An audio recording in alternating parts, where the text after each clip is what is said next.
محمد الرسول صلی اللہ علیہ وسلم.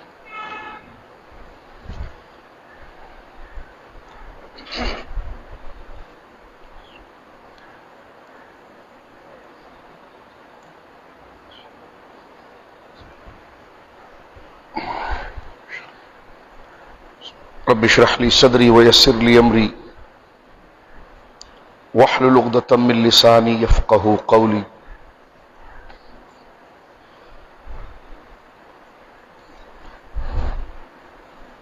الحمد لله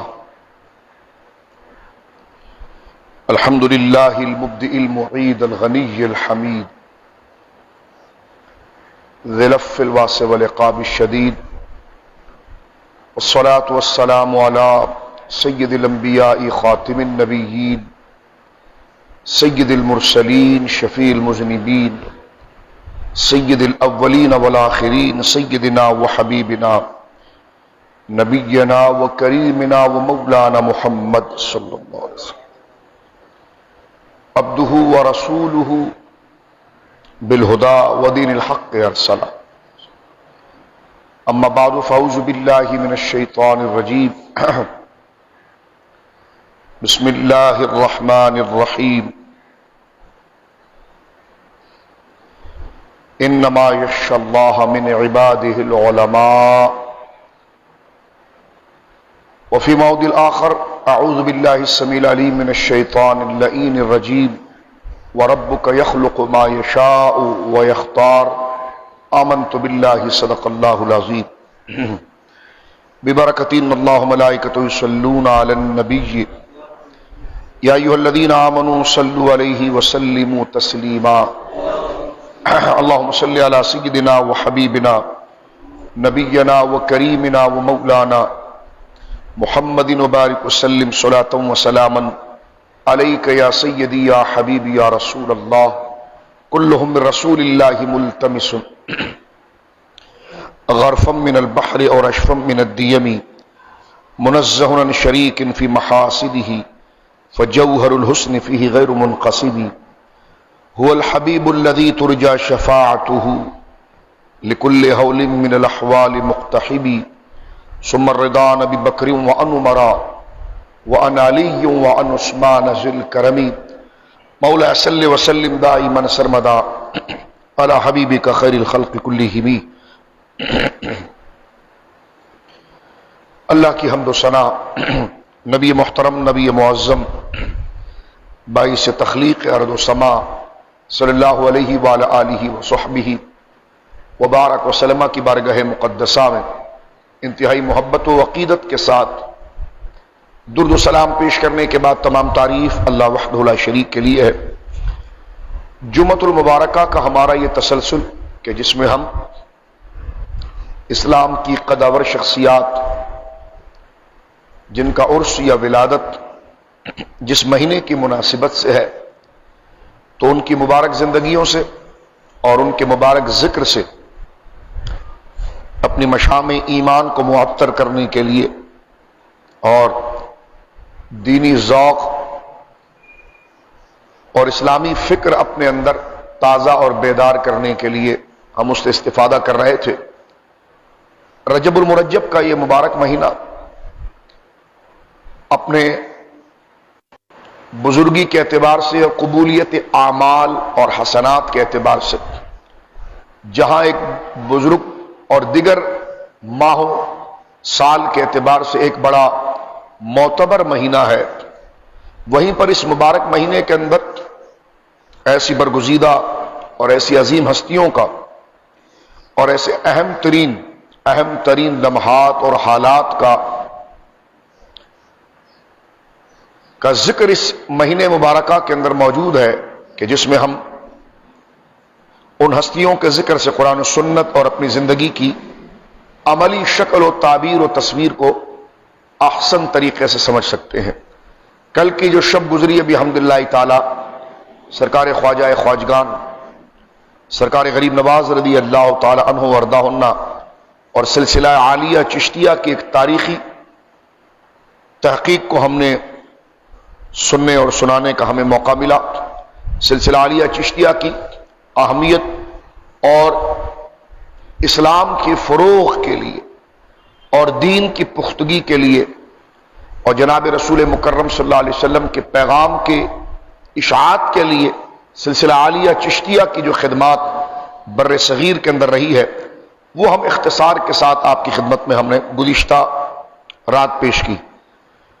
رجب المرجب اپنی اہمیت کے اعتبار سے بڑا مقتدر مہینہ ہے، اس میں بے شمار ہستیوں کا یوم ان کے حالات موجود ہیں، جس طرح کہ آج ہم ایک عظیم ہستی کا ذکر کریں گے، اسی کے ساتھ آگے آنے والے دنوں کے اندر سرخیل اہل بیت حضور سیدنا امام جعفر صادق رضی اللہ تعالی عنہ وارضاہ عنا جو طریقت و شریعت کے اندر ایک اونچا درجہ رکھتے ہیں کہ ان کے بعد بڑے بڑے قدور علماء صالحین نے ان سے استفادہ کیا، اور پھر اسی کے ساتھ صحابی رسول حضرت سیدنا کاتب وحی سیدنا امیر معاویہ رضی اللہ تعالی عنہ وارضاہ عنہ کا یوم پاک ہے، اور پھر اس کے بعد اسلام کی تاریخ اور ذوق اور عقیدے اور شوق کا ایک بہت کھلا عنوان، اور ہمارے نبی کریم علیہ الصلوۃ والسلام کی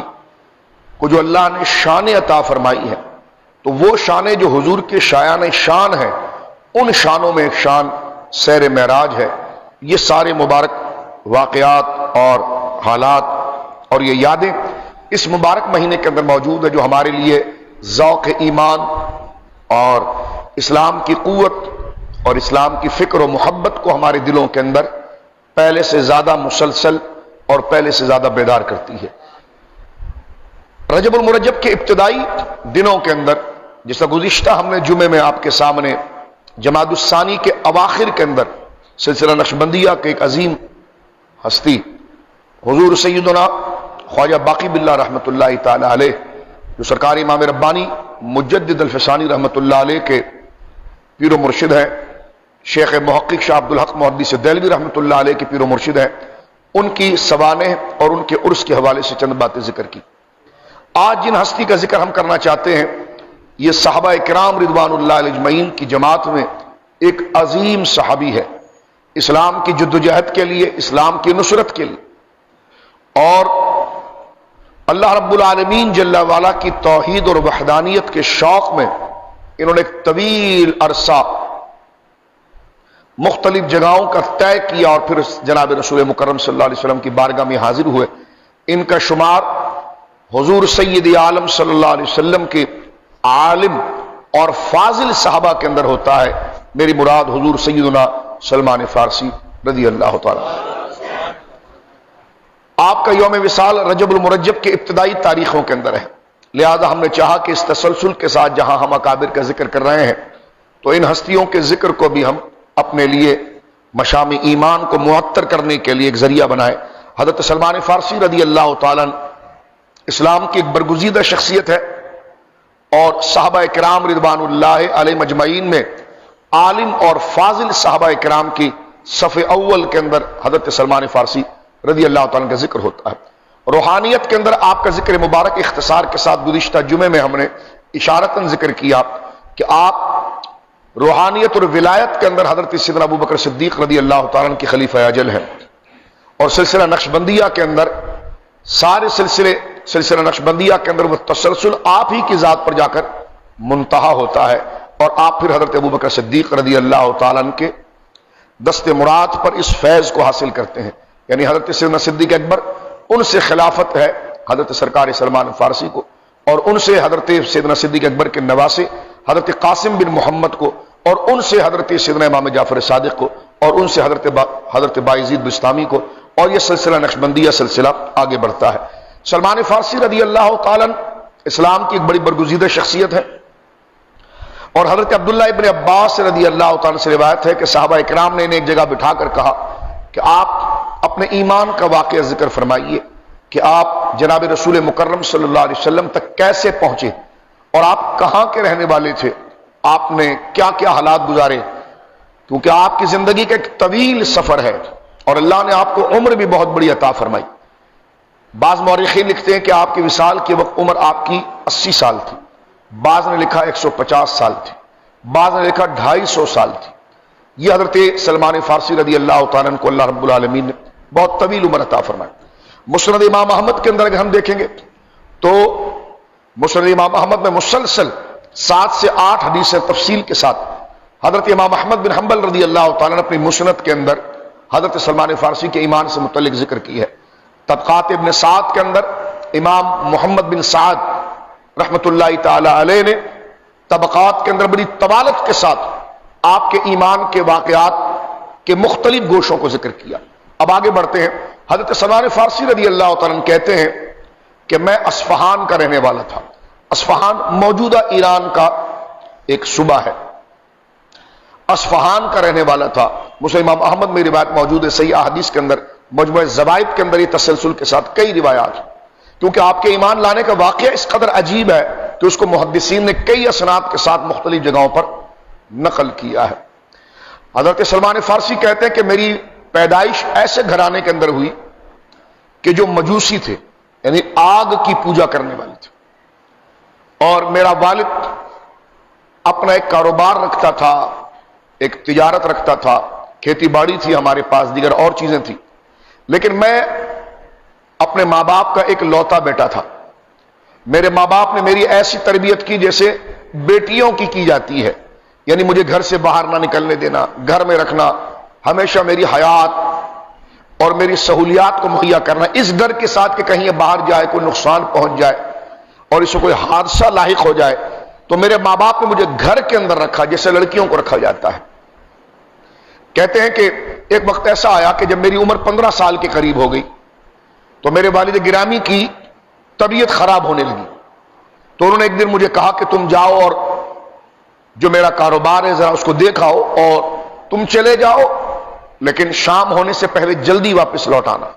سلمان فارسی کہتے ہیں کہ کیونکہ میرا باپ مجوسی تھا, مجوسی معاذ اللہ علیہ باللہ آگ کی پرستش کرتے ہیں, اور ان کا نظریہ یہ کہ آگ قدیم ہے اور آگ ہی معاذ اللہ الہ ہے علیہ باللہ. تو کہتے ہیں کہ جناب اب اگر وہ بجھ جائے, ختم ہو جائے, آگ مر جائے, خاموش ہو جائے, بجھ جائے, تو ایک تصور آ سکتا ہے ذہنوں کے اندر کہ جناب اگر یہ تمہارا معبود ہے تو یہ غائب کیسے ہو گیا. تو کہتے ہیں کہ میری طرف سے میرے باپ نے ڈیوٹی لگائی تھی کہ میں صبح شام آگ کے اس برتن کے اندر تیل یا ایندھن اڈھیلتا رہتا تھا تاکہ وہ آگ زندہ رہے اور اس کے شعلے زندہ رہے. وہ کہتے ہیں کہ جب میرے والد گرامی کی طبیعت خراب ہوئی اور انہوں نے مجھے اپنے کاروبار کے سلسلے میں باہر بھیجا اور مجھے یہ کہا کہ شام ہونے سے پہلے گھر آ جانا, تو حضرت سلمان فارسی کہتے ہیں کہ جب میں روانہ ہوا اور اپنے باپ کے کھیتی باڑی کے معاملات کو دیکھنے کے بعد جب لوٹنے لگا تو میرا گزر نصرانیوں کے کلیسا سے ہوا. تو میں نے جب ان کے دروازے سے جھانک کر دیکھا تو سلمان فارسی کہتے ہیں کہ وہ عبادت کر رہے تھے, نماز پڑھ رہے تھے. تو ان کے عبادت کا جو طریقہ تھا وہ مجھے بہت بھا گیا اور مجھے بہت اچھا لگا. کیونکہ آپ کے دل کے اندر حق کی تلاش بچپن سے بیدار تھی اور آپ پہلے سے متنفر تھے کہ یہ آگ کوئی میرا معبود ہو نہیں سکتا, یہ میرا باپ جاہل ہے, اس قسم کی حرکت کرتا ہے. لیکن وہ صحیح راستے کی تلاش میں تھی. مسلم امام احمد اور صحیح حدیث کے اندر آتا ہے کہ جب آپ نے عیسائیوں کو عبادت کرتے ہوئے دیکھا تو نصرانیوں کے کلیسوں میں ان کی عبادت کرتے ہوئے دیکھا تو آپ کہتے ہیں میں بڑا متاثر ہوا اور میں ان کے کلیسا کے اندر داخل ہوا اور میں نے ان سے کہا کہ آپ کا مذہب کیا ہے؟ تو انہوں نے کہا کہ ہمارا مذہب فلاں ہے. تو کہا کہ آپ کے مذہب کے جو لوگ ہیں جن کی خدمت میں وقت گزار سکوں اور ان سے علم حاصل کر سکوں, ان کی خدمت کر سکوں اور اس دین میں اپنے عقیدے, نظریے اور تعلیم میں پختگی حاصل کر سکوں, تو یہ کیسے ممکن ہے؟ انہوں نے کہا جی ہمارے جو اس وقت سب سے بڑے عالم ہیں وہ ملک شام میں رہتے ہیں, تو آپ کو وہاں جانا پڑے گا. ہم تو اتنے پڑھے لکھے لوگ نہیں ہیں, جو ان کا طریقہ ہے ہم اس پر عمل کر رہے ہیں. تو حضرت سلمان فارسی کہتے ہیں میں نے ان سے کہا کہ میں کس طرح پہنچ پاؤں, میں اصفہان یعنی موجودہ ایران اور کہاں شام. انہوں نے کہا جی تجارت کے قافلے آتے جاتے رہتے ہیں, ہم اس کے ساتھ آپ کو کر دیں گے, آپ کے جب ذوق ہے علم حاصل کرنے کا اور ہم آپ کے ذوق کو دیکھ رہے ہیں تو ہم آپ کو روانہ کر دیں گے. انہوں نے کہا جی فلاں میرا گھر ہے اور جیسی کوئی قافلہ آئے تو آپ نے مجھے اطلاع دینی ہے. ایک بندے کو لے جا کر اپنا گھر دکھا دیا. جب گھر پہنچے تو باپ بڑے پریشان تھے کہ رات ہو چکی تھی. باپ نے پوچھا کہ تم رات بھر اتنا پورا دن بھر تم کہاں رہے؟ تو انہوں نے سچ بتا دیا کہ جب میں نکلا تو مجھے ایک کلیسا راستے میں ملا اور ان کی عبادت کا طریقہ مجھے بڑا پسند آیا. باپ کیونکہ بڑا متعصب مجوسی تھا, اس نے مجھے مارنا شروع کیا اور میرے پاؤں کے اندر بیڑیاں ڈال دی اور میرے گھر کے اندر قید کر دیا. کہتے کہ جب وہ قافلہ آیا ہے ملک شام سے اس کلیسا کے اندر, تو ان کے ایک بندے نے آ کر مجھے گھر کے روشن دان سے آ کر مجھے آواز دی کہ آپ گویا کہ یہاں سے آئیے اور ہم آپ کو لے جانے کے لیے آئے ہیں. سلمان فارسی رضی اللہ تعالیٰ عنہ کہتے ہیں آپ کا نام زمانہ جاہلیت کے اندر مابا تھا. مابا آخر میں ہے مابا. وہ کہتے آواز دی مجھے کہ مابا تم اٹھو اور چلو ہمارے ساتھ. تو کہتے میں نے بیڑیاں کسی طریقے سے توڑی اور رات کے اندھیرے میں دروازہ کھول کر میں بھاگ گیا اور اس قافلے کے ساتھ میں اصفہان سے چلا گیا ملک شام. ملک شام میں جس کلیسا کے اندر میں پہنچا اور جو ان کا پادری تھا اس کے پاس میں رہا. کہتے کئی سال, مسلم امام احمد میں حدیث مبارکہ ہے, مجموع الزوائد کے اندر ہے صحیح سندوں کے ساتھ, وہ کہتے ہیں کہ میں نے کئی دہائیاں یعنی 20 30 40 سال میں نے اس کی خدمت کی.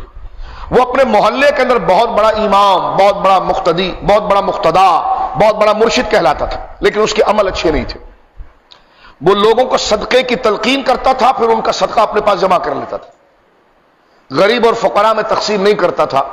کہتے کہ جب وہ مر گیا, کیونکہ میں اس کا خاص شاگرد تھا, تو سارے نصرانی میرے پاس آئے, مجھے عزت کے ساتھ ملے.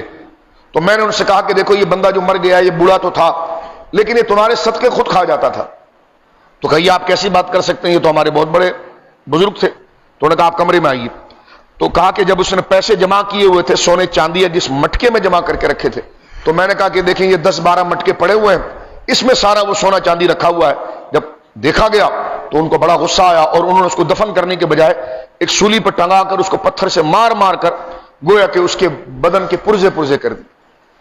حضرت سلمان فارسی یہ کہتے ہیں کہ اس کے مرتے وقت, اور ایک روایت میں ہے کہ وہاں جو نصرانی موجود تھے ان سے میں نے پوچھا کہ مجھے تو اپنی منزل نہیں ملی, میں جس کے لیے اپنے باپ کو چھوڑ گیا, ماں کو چھوڑ گیا, اتنا لمبا سفر کر کے میں آ گیا, اپنے وطن کو چھوڑ دیا, میری پوری جوانی اس کی خدمت کے اندر گزر گئی, لیکن یہ تو بڑا بدعمل نکلا, لوگوں کے سامنے پارسا اور نیک رہتا تھا, اور تنہائی کے اندر اس کی بدعملیاں تھی, کیونکہ سچے صادق تھے, حق کی تلاش میں تھے, آپ اس سے متاثر نہیں ہوئے.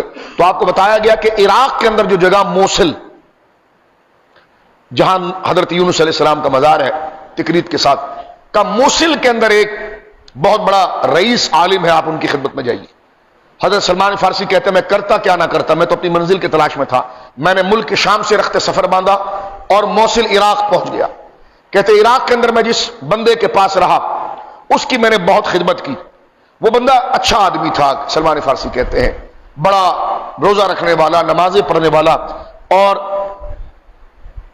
تورات کا بہت بڑا عالم تھا اور اہل کتاب تھا, بڑا شریف تھا. کہتے ہیں کہ جناب اس کے بڑھاپا ہو گیا اور اس کی موت جب قریب آئی تو میں نے ان سے کہا کہ جناب مجھے وہ چیز حاصل نہیں ہوئی جس کی میں تلاش میں تھا اور آپ کو موت آ گئی ہے. انہوں نے کہا دیکھو بیٹے میں تمہاری طلب کو جانتا ہوں, فلاں عالم کے پاس چلے جاؤ تو وہ شاید تمہارے معاملے کی کوئی تکمیل کر سکے گا. کہنا یہ دوسرا بندہ تھا جس کے ساتھ میں نے زندگی کا ایک لمبا عرصہ گزارا, اب یہ تو انتقال کر گیا جو بڑا بظاہر نیک تھا. کہتے میں اسی طرح عراق کے ایک اور شہر میں اس طرح 4 بندوں کے پاس آپ گھومے ہیں اور کئی سال ان کی خدمت کی ہے کہ مجھے میری معرفت مل جائے, جو میرے باطن کے اندر تڑپ ہے جس منزل کی, وہ منزل مجھے مل جائے. کہتے ہر مشقت کو میں نے برداشت کیا, بے لوث میں نے خدمتیں کی, جو مال میرا آتا میں ان پر نچھاور کرتا, مجھے اس سے کوئی غرض نہیں تھی. لیکن کہتے جب آخری شخص کے پاس جب میں پہنچا جو عیسائیوں کا بہت بڑا راہب تھا, عالم تھا, جب اس کے انتقال کا وقت آیا تو میں نے اس کے قدم پکڑ کے پوچھا کہ میں تھک گیا ہوں, اب مجھے بتاؤ, مجھے یہ نہیں پتا کہ میری آگے زندگی کتنی ہے, لیکن میں مرنے سے پہلے اس نور کے قریب پہنچنا چاہتا ہوں جس کی تڑپ میرے اندر جاگ رہی, اور میں اس سلسلے سے متاثر نہیں ہوا. اس نے کہا بیٹا میں تمہیں سچ بات بتاؤں, اب تو روئے زمین پر ایسا کوئی نہیں, تم نے میری اتنی خدمت کی ہے, میری اولاد سے زیادہ خدمت کی. میں تمہیں غلط مشورہ نہیں دوں گا. جو آخری راہب تھا وہ بھی بڑا عیسائی مذہب کا بڑا دیندار تھا. مسلم امام احمد میں حدیث پاک حضرت امام احمد لکھتے ہیں کہ اس نے حضرت سلمان فارسی سے کہا کہ دیکھو ایک قریب کے علاقوں میں ایک وادی ہے جہاں پر کھجور کے بڑے درخت ہیں, اور وہ کھجور کے درختوں کے درمیان والی وادی ہے, وہاں پر ایک آخری نبی آئے گا, تمہارے لیے وہی منزل ہے, تم ان کے پاس پہنچو. ہم بھی ان کے منتظر تھے, تم ان کے پاس پہنچو. کہتے کہ اس وقت میں جب اس آخری راہب کی خدمت کر رہا تھا تو میں نے وقت اپنا فراغت سے بچانے، فراغت کا وقت ہوتا تھا تو تھوڑا اپنے آپ کو مصروف رکھنے کے لیے میں نے کچھ مویشیاں خرید لی تھی. حضرت سلمان فارسی کہتے ہیں میں اس کو پالتا تھا. اللہ نے اتنی برکت دی کہ وہ بہت زیادہ ہو گئے اور مجھے مال سے کوئی غرض نہیں تھی، تو میں فراغت کے وقت میں صرف اپنی جو طلب تھی اس کے لیے کوئی مصروفیت چاہتا تھا. کہتے ہیں کہ اس وقت مکہ سے بنو کلب کا قبیلہ آیا اور میں ان کے پاس بیٹھا تو انہوں نے کہا کہ ہاں ہمارے وہاں صحرا ہے اور اس کے قریب کھجور کی وادیاں ہیں. تو کہا مجھے تو کچھ پتا نہیں تھا، لیکن اس راہب نے مرتے وقت یہ بات کی تھی. تو میں نے اس راہب سے یہ بھی پوچھا تھا کہ آپ وہ کھجور کی وادیوں تک میں کسی طریقے سے پہنچ بھی جاؤں کہ جہاں کھجوروں کے گھنے جنگل ہیں، جہاں لوگ کھجور کاشت کرتے ہیں، میں پہنچ بھی جاؤں اور مجھے وہ نبی مل بھی جائیں، تو میں کیسے پہچانوں گا کہ یہ نبی ہے؟ کیونکہ میں تو اتنے لوگوں کے پاس گھوم پھر کے آیا. انہوں نے کہا جو 3 باتیں یاد رکھنا.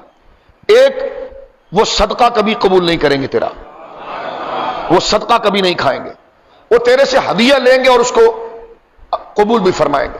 اور تیسری چیز، ان کے شانوں کے درمیان مہر نبوت ہے، جو ایک انڈے کے سائز پر گوشت ان کی پشت انور کے اوپر ابھرا ہوا ہے اور وہ ان کے نبوت کی دلیل ہے. یہ 3 علامت ان کے ذہنوں میں بیٹھ گئی. کہتے قبیلہ بنو کلب، آپ جانتے ہیں کہ شب برات کے حوالے سے اس قبیلے کا تعارف آتا ہے جن کے پاس مویشیاں بہت تھیں، اور شعبان کے بیان میں ہے کہ بنو کلب کے قبیلے کی جو بکریاں ہیں ان کے بدن پر جو بال ہیں اللہ اس کے مطابق لوگوں کی مغفرت شب برات میں فرماتا ہے.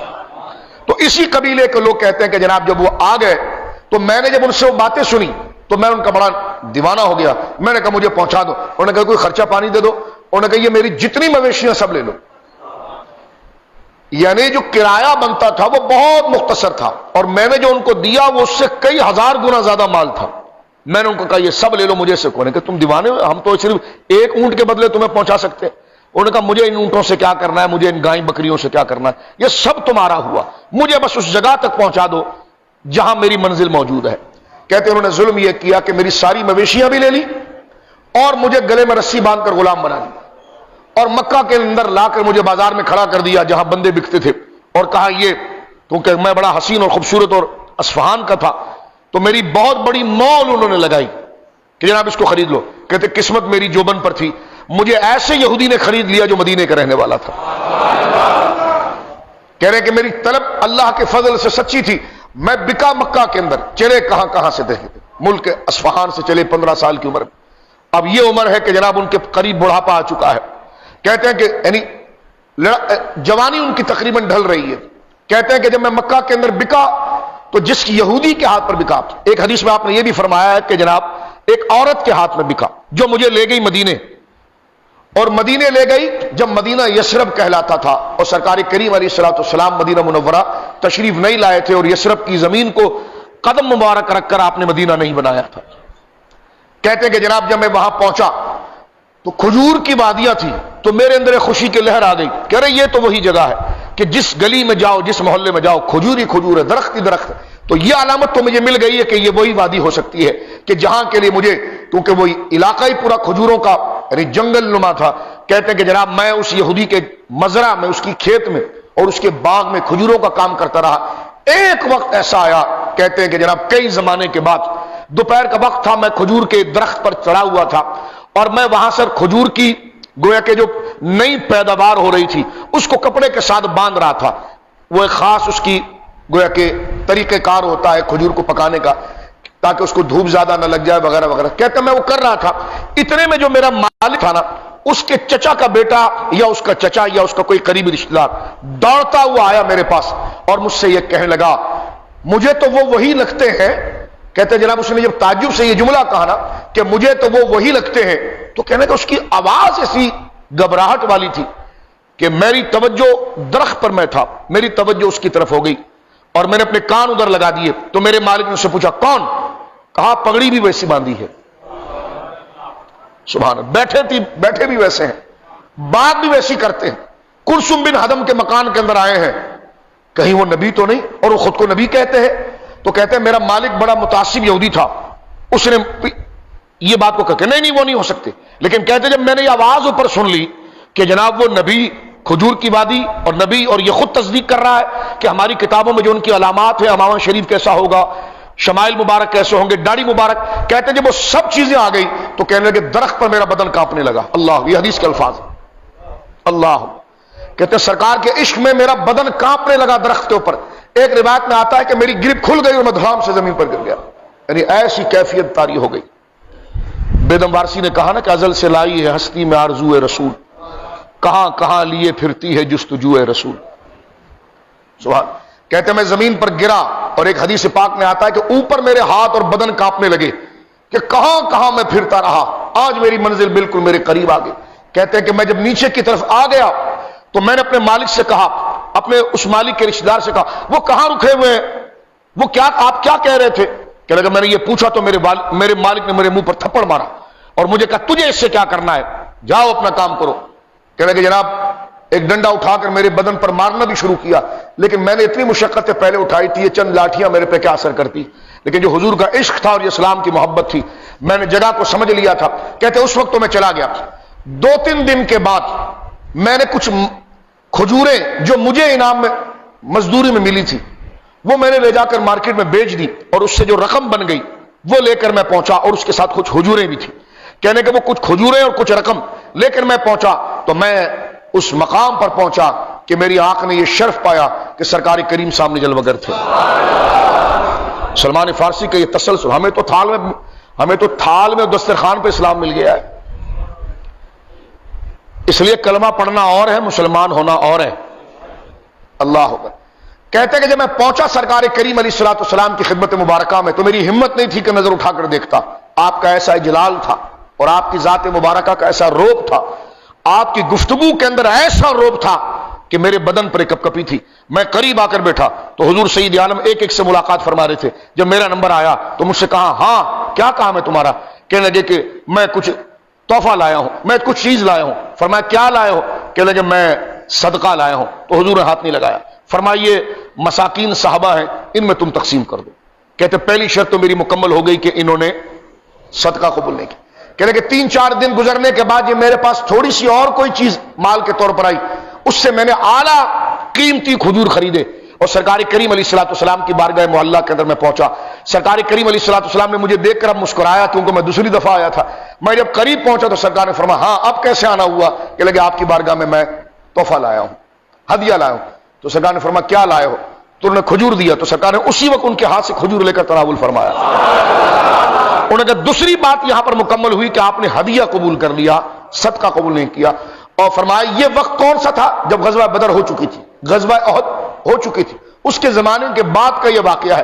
کہتے ہیں تیسری شرط میرے لیے تھی لیکن میری ہمت نہیں تھی کہ اس چیز کو دریافت میں کیسے کروں گا. لیکن کہتے ہیں کہ میری قسمت ایک بار جوبن پر تھی. میں مدینے کی گلیوں سے گزر رہا تھا تو میں نے جنت البقیع کے اندر رش دیکھا، اور میں نے جب غور سے دیکھا یہ کون لوگ جمع ہیں تو میری نظر سرکار پر پڑی. میں نے ایک بندے سے پوچھا کیا ہوا؟ کہا کہ ان کے ایک صحابی کا انتقال ہوا ہے، ان کی تدفین کے لیے تشریف لائے ہیں. سبحان اللہ، ان کی تدفین کے لیے آئے ہیں. کہتے ہیں کہ میں تیزی کے ساتھ داخل ہوا اس مجمع کے اندر جنت البقیع کے اندر جہاں سرکار کریم علیہ الصلوۃ والسلام تشریف فرما. کہ سرکار علیہ الصلوۃ والسلام نے احرام نما کپڑا پہنا تھا، یعنی ایک سے تہبند باندھی ہوئی تھی اور ایک سے آپ نے چادر مبارک لی ہوئی تھی. کہتے ہیں میں قریب آ گیا سرکار کریم کے. صحابہ کرام جو حضور کے پروٹوکول پر تھے وہ مجھے روکتے رہے، لیکن جب میرے چہرے کو دیکھتے اور اس چہرے کے اوپر ایک جستجو کو دیکھتے تو ان کو ترس آ جاتا اور وہ مجھے راستہ دیتے. کہنے کہ جب میں حضور کے قریب پہنچ گیا، اللہ اکبر، اتنا قریب کہ میرے آگے حضور علیہ الصلوۃ والسلام تھے اور میں سرکار کی پشت کے پیچھے کھڑا تھا. کہنے کہ میں ادھر ادھر دائیں بائیں کوشش کر رہا تھا کہ کپڑا ہٹے تو میں پشت انور کو دیکھوں. سرکار علیہ الصلوۃ والسلام کا چہرہ مبارک سامنے تھا لیکن حضور کے پیچھے میں کھڑا تھا پیٹھ پر. سرکار نے خود اپنی چادر کو ڈھیلا کر دیا. کہتے ہیں حضور مجھے دیکھ نہیں رہے تھے لیکن اللہ کے محبوب کو اطلاع ہو گئی کہ یہ چاہتا کیا ہے اور یہ بار بار آتا کیا اور اس نے دیکھنا کیا ہے. کہ سرکار تو سامنے کی طرف دیکھ رہے تھے اور میں سرکار کی پشت انور کی طرف تھا. کہتے لیکن میری ہمت نہیں ہو رہی تھی کہ میں کپڑے کو ہٹا کر کس طرح پشت انور پیٹ کو دیکھوں. کہتے ہیں سرکار دو عالم صلی اللہ علیہ وسلم نے خود ادھر ایک صحابی سے بات کرتے اپنی چادر کو ڈھیلا کیا. فرمایا جیسی چادر کو پیچھے کی طرف تھوڑا حضور نے لٹکایا تو میں نے جب اپنی گردن کو اٹھا کر دیکھا تو وہ مہر نبوت میرے سامنے آ گئی. ازل سے لائی ہے ہستی میں آرزو رسول، کہاں کہاں لیے پھرتی ہے جستجو.